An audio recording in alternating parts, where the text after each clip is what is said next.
समाजातील प्रत्येक व्यक्तीला उत्तम वैद्यकीय सुविधा मिळाव्यात यासाठी शासकीय रुग्णालये, प्राथमिक आरोग्य केंद्रे आणि इतर वैद्यकीय संस्थांच्या विकासासाठी केंद्र सरकार सर्वतोपरी मदत करेल, असे आश्वासन केंद्रीय आरोग्य व कुटुंब कल्याण राज्यमंत्री प्रताप जाधव यांनी दिले। स्वातंत्र्य दिनानिमित्त नवचैतन्य बहुउद्देशीय विकास संस्था आणि गोविंदम हॉस्पिटलच्या संयुक्त विद्यमाने अभियंता भवन येथे आयोजित रक्तदान शिबिराचे उद्घाटन करताना ते बोलत होते। यावेळी खासदार डॉक्टर अनिल बोंडे, बनकर हॉस्पिटलचे प्रबंधक डॉक्टर जयप्रकाश बनकर, गायत्री बनकर, दैनिक विदर्भ मतदारचे संपादक ॲडव्होकेट दिलीप एडतकर, जिल्हा आरोग्य अधिकारी डॉक्टर सुरेश आसोले, जिल्हा स्त्री रुग्णालयाचे वैद्यकीय अधीक्षक डॉक्टर पवार, सुपर स्पेशालिटी हॉस्पिटलचे डॉक्टर अमोल नरोटे, डॉक्टर अलका कुथे, पदाधिकारी सतीश मोहोड,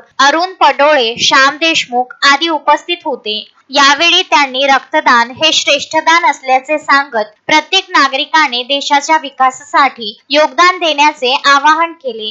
यावेळी कार्यक्रमात कारगिल वार मधील सहभागी कर्नल डॉक्टर राजेश अढाऊ, राष्ट्रीय कबड्डी खेळाडू परीक्षित चिकटे, छत्रपती पुरस्कार विजेते क्रीडा प्रशिक्षक सदानंद जाधव, फॉरेन्सिक संशोधनात प्रावीण्य प्राप्त सेजल फुटाणे, बनकर हॉस्पिटलला रुग्णवाहिका प्रदान करणाऱ्या डॉक्टर रंजना नवले आदींचा केंद्रीय राज्यमंत्री जाधव यांच्या हस्ते शाल व स्मृतिचिन्ह देऊन गौरव करण्यात आला।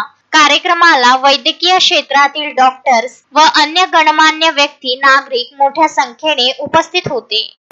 79व्या स्वातंत्र्य दिनाच्या मी मनापासून खूप खूप शुभेच्छा देतो।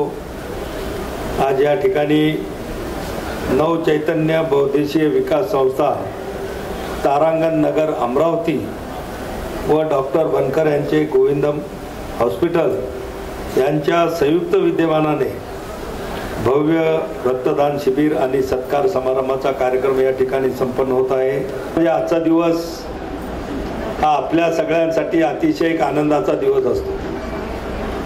79 वर्षापूर्वी आजच्या दिवशी आपला देश स्वतंत्र झाला आणि कर्नल साहेबांनी त्यांच्या भाषणामध्ये सांगितलं की अनेक हजारो लोकांनी या स्वातंत्र्यासाठी आपलं बलिदान दिलं। आज या ठिकाणी रक्तदानाचं एक मोठं शिबिर सुद्धा आज आयोजित केलं। मागच्याच 15 ऑगस्टला पंतप्रधानांनी जाहीर केलं होतं की 75,000 डॉक्टरांच्या सीट आपण देशामध्ये वाढवणार आणि मला सांगायला अभिमान वाटतो की मागच्याच वर्षी आपल्या महाराष्ट्रामध्ये 10 नवीन शासकीय मेडिकल कॉलेजला सुद्धा आम्ही मान्यता दिली आणि जवळपास 900 सीट त्याच्यामध्ये वाढलेल्या आहेत। Vidarbha news bureau, Amravati.